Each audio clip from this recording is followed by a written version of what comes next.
Hi friends, welcome to Jyothi's kitchen. ഈ ജനുവരി 15 നമുക്ക് തൈപ്പൊങ്കലാണ്. ഇത് മകരപ്പൊങ്കലെന്ന് നമുക്ക് പറയാം. ഇവിടെ തമിഴ്നാട്ടിൽ ഇത് ഭയങ്കര ആഘോഷമായിട്ടാണ് അവർ സെലിബ്രേറ്റ് ചെയ്യുന്നത്. ഈ ശർക്കര പൊങ്കലാണ് എല്ലാ വീടുകളിലും വയ്ക്കുന്നത്.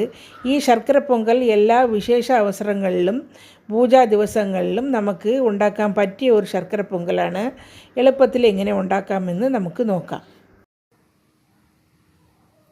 ചക്കര പൊങ്കൽ എങ്ങനെയാണ് ഉണ്ടാക്കണമെന്ന് നമുക്ക് നോക്കാം. ഇവിടെ 1/2 കപ്പ് ഉണക്കലരി, നല്ല ചുവന്ന ഉണക്കലരിയാണ് എടുത്തിട്ടുള്ളത്. പച്ചരി വേണമെങ്കിൽ പച്ചരിയും എടുക്കാം. ഉണക്കലരിയാണ് കൂടുതൽ ടേസ്റ്റ്. 1/2 കപ്പ് ഉണക്കലരി കഴുകി വൃത്തിയാക്കി വെച്ചിട്ടുണ്ട്. 2 ടേബിൾ സ്പൂൺ ചെറുപയറിൻ്റെ തൊലിയില്ലാത്ത പരിപ്പ് നല്ല ചുവക്ക വറുത്ത് ഡ്രൈ ഫ്രൈ ആണ്. എണ്ണ ഒന്നും ഒഴിക്കാതെ ചട്ടിയിലിട്ട് നല്ലതുപോലെ വറുത്ത് എടുത്തിട്ടുണ്ട്.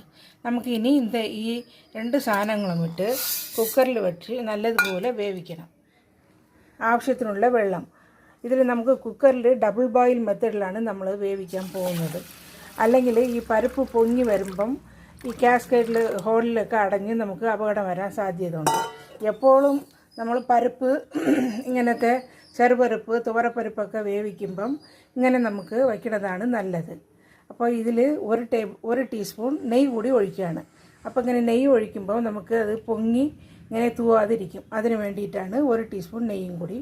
എന്തായാലും നമ്മൾ നെയ്യ് ഒഴിക്കും. അപ്പോൾ ഇങ്ങനെ സാധാരണ അങ്ങനെ നമ്മൾ നെയ്യ് ഒഴിച്ച് അല്ലെങ്കിൽ കുറച്ച് നല്ലെണ്ണ ഒഴിച്ച് വേവിക്കുമ്പം നല്ല മയത്തിൽ വെന്ത് കിട്ടും. ഇനി നമുക്ക് ഇത് കുക്കറിൻ്റെ അകത്ത് ഇറക്കി വയ്ക്കാം.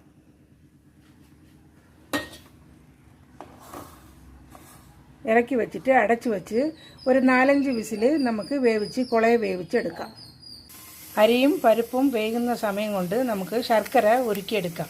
ഇവിടെ മറയൂർ ശർക്കരയാണ് ഞാൻ എടുത്തിട്ടുള്ളത്. ഒരു 300 ഗ്രാം മറയൂർ ശർക്കര എടുത്തിട്ടുണ്ട്. ഇതിലേക്ക് ഒരു 1/4 കപ്പ് വെള്ളം ഒഴിച്ചിട്ട് നമുക്ക് ഉരുക്കി അരിച്ചെടുക്കാം.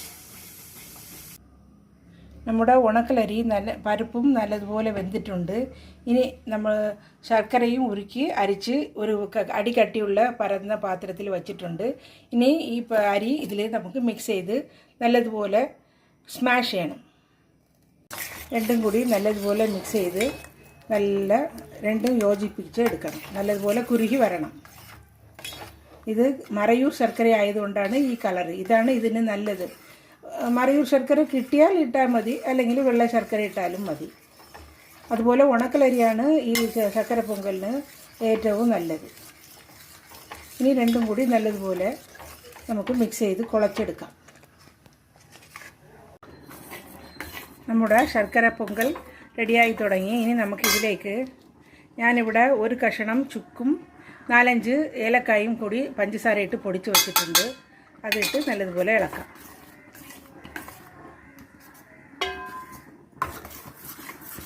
കുറച്ചുകൂടി കുറുകാനുണ്ട്. നമ്മുടെ ശർക്കര പൊങ്കൽ ആൾമോസ്റ്റ് റെഡിയായി. ഇത് കറക്റ്റ് കൺസിസ്റ്റൻസിയാണ്, ഇങ്ങനെ വീഴുന്ന പരുവത്തിൽ. ഇനി നമുക്ക് ഇത് ഇരുന്ന് കുറച്ചുകൂടി തിക്കാവും. ഒരു കടായിൽ ഒരു 2 ടേബിൾ സ്പൂൺ നെയ്യ് ഒഴിച്ചിട്ടുണ്ട്. നെയ്യ് അവരവരുടെ ഇഷ്ടമനുസരിച്ച് കൂട്ടാം. ഞാനിവിടെ ഇപ്പോൾ 2 ടേബിൾ സ്പൂണേ ഒഴിച്ചിട്ടുള്ളൂ. അതിൽ കുറച്ച് കാഷ്നട്ട് ഇട്ട് ഫ്രൈ ചെയ്തിട്ട് നമുക്ക് ഇതിലേക്ക് ഒഴിക്കാം.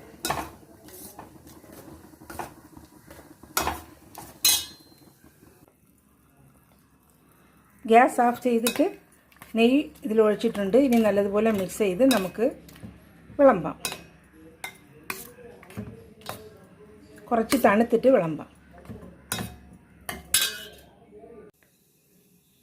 നമ്മുടെ ശർക്കര പൊങ്കൽ റെഡിയായി. ഇത് വളരെ ടേസ്റ്റി ആയിട്ടും എളുപ്പത്തിൽ ചെയ്യാമെന്നുള്ളതുമായിട്ടുള്ള ഒരു റെസിപ്പിയാണ്. എല്ലാവരും വിശേഷ ദിവസങ്ങളിലൊക്കെ ഇത് ചെയ്യണം. ചെയ്ത് നോക്കിയിട്ട് നിങ്ങളുടെ ഫീഡ്ബാക്കൊക്കെ അറിയിക്കണം. ആദ്യമായിട്ട് ജ്യോതിസ് കിച്ചൻ കാണുന്നവർ സബ്സ്ക്രൈബ് ചെയ്യുക. അടുത്തുള്ള ബെല്ലൈക്കനെയും ക്ലിക്ക് ചെയ്ത് ആൽ എന്നുള്ളൊരു ഓപ്ഷനും ക്ലിക്ക് ചെയ്താൽ ഞാൻ എന്നും ഇടുന്ന പുതിയ റെസിപ്പീസും റിവ്യൂസും വ്ളോഗ്സും എല്ലാം നിങ്ങൾക്ക് ഉടനുകുടൻ കിട്ടുന്നതായിരിക്കും. Thanks for watching.